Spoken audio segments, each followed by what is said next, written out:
Hail Satan.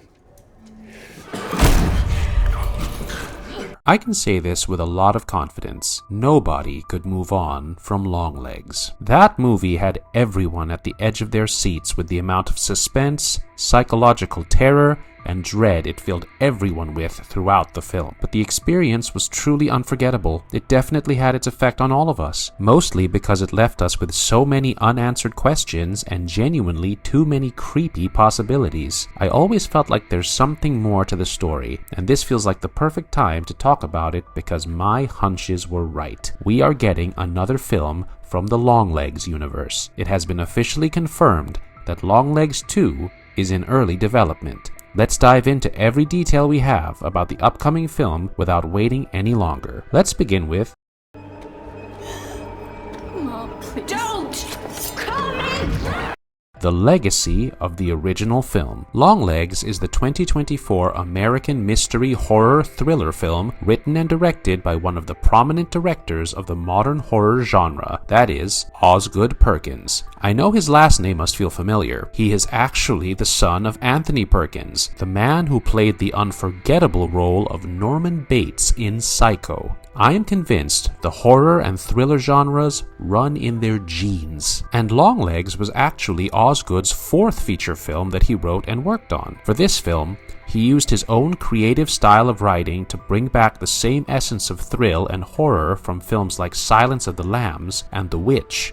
It starred Micah Monroe as FBI agent Lee Harker, who was assigned to hunt down an occult-obsessed serial killer. This terrifying killer was responsible for a series of family murders across Oregon, and this chilling role was played by Nicolas Cage. If you remember, until the movie was released, nobody actually knew Nicolas Cage was playing that role. He was completely unrecognizable under all the heavy prosthetics, pale makeup, and curly blonde hair. It was deliberately done to make him look androgynous. To be honest, all of this was a planned marketing strategy by Neon, and it was such a clever move. They kept people guessing by dropping breadcrumbs of random disturbing images and videos without any major reveal of the killer. It caught people's attention, and so the results were shocking. The film opened with $22 million, which was Neon's biggest debut ever. And not only that, but it was a major box office success, grossing over $128 million and became the highest-grossing indie horror film in North America in the last 10 years. Now it also stands as Neon's highest-grossing film domestically after surpassing Parasite. It started with a budget of $10 million, but it created wonders. And the reason for such an outcome was the film's portrayal of the intense psychological unease, the disturbing elements like the satanic dolls, the maniac episodes of Longlegs, and the dark, creepy energy throughout the film. It will make you feel the unease in your bones and will leave you thinking about the ending. So when I say this film has set the standards very high, I mean it, because not only the audience, even the critics loved it and gave it an 85% on Rotten Tomatoes. Now for Longlegs 2, let's see where the film stands at this moment.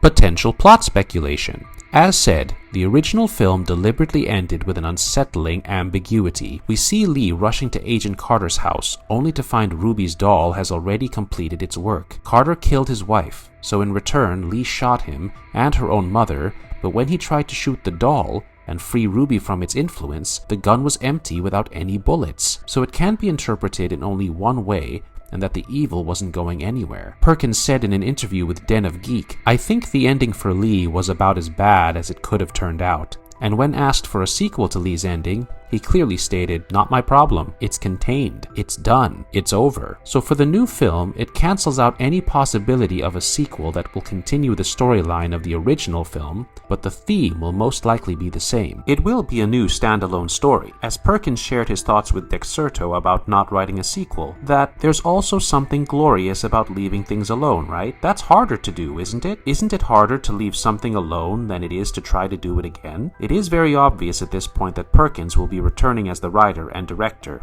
and Nicolas Cage will also be returning as an actor and producer. Inverse has suggested that the project might follow a semi-anthological format, showing a series of creepy horror mysteries with one big plot anchor like Nicolas Cage, who can stand out in the film. So even though Lee Harker will be missing from the frame, it could be the start of a big horror franchise. If you follow Perkins' work, you know how he adds a personal touch in his stories. He has mentioned this in an interview with People. Your mother can protect you from a truth that she thinks is unsavory, and then you just build out a crazy movie around that. He meant the entire theme of the film Longlegs rooted from his father's closeted sexuality and his mother's decision to keep it a secret. Even Cage had a traumatic childhood and said in an interview, "In my approach to try and get more personal with my film performances, I've been trying to find a constructive place to put my memories of my mother. So no matter how the storyline flows, one thing I know for sure is that it will have the same emotional impact as the original film." There are also many theories brewing already regarding Longlegs 2. One is that the first film already established that Longlegs wasn't just a serial killer, but a mortal vessel for Satan's will. His death didn't end the evil, but simply removed him as an instrument. So that particular area is wide open to work on. If Satan required one human agent in 1993 Oregon, it also implied he would need more vessels across time and places. So the Longlegs universe as written by Perkins is not just limited to one man in a blonde wig who makes dolls in his basement. Rather, the evil moves through ordinary people, their homes, and gifts left at their front doors. Another possible theory is that this film could be a prequel, because Longlegs died in the first film, and yet he is returning as a cast member in the second film. So without much change in the narrative, it's technically the cleanest way to bring him back. Maybe they will unfold how Dale Cobble was before the FBI knew his name, how the devil first made contact with him, and how he began the doll-making rituals, ultimately finding out how he became a vessel for Satan. There isn't any official news about the plot yet, but we are all here to speculate about what might happen in the film.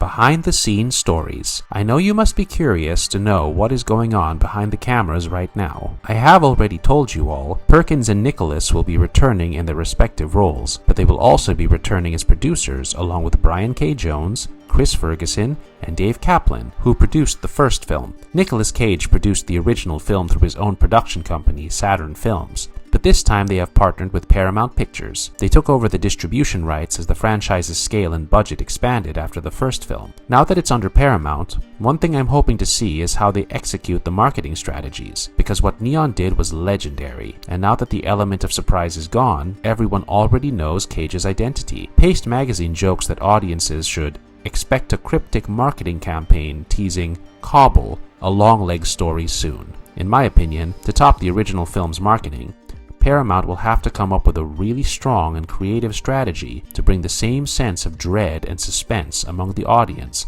to pull the audience back to the theaters. The best part is the whole creative team from Longlegs is on board for the upcoming film, so we can hope for a good comeback from the franchise. Delays and controversies. Honestly, till now, everything seems fine. The film is starting off strong without any reported delays. Just weeks after the announcement in April 2026, Paramount came up with an official release date. But one thing that is indirectly connected to the film is that after Longlegs, the two films Perkins worked on did not receive the same response. The Monkey, that came out in February 2025, earned $68.9 million, and the next film, Keeper, earned below $6 million.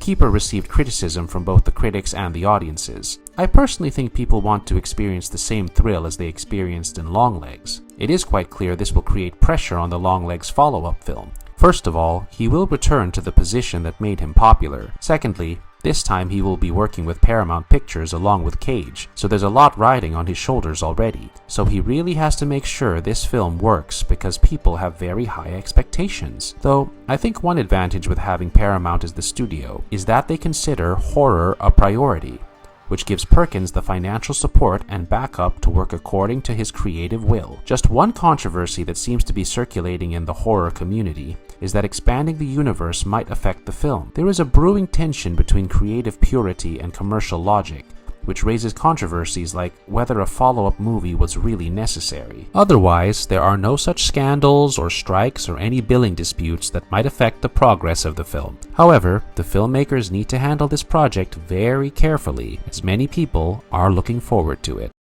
Release date and rollout. So if you are wondering how long you have to wait for the next film, the answer is almost 2 years. As per their official statement, Paramount has set the official release date on 14th of January 2028 during the MLK weekend, and the only movie that is set to release that weekend is an untitled movie by Disney. Paramount has experienced quite a bit of success with the movies releasing on MLK weekends recently. Now, I might be an overthinker, but choosing the 14th as the release date might be a deliberate choice.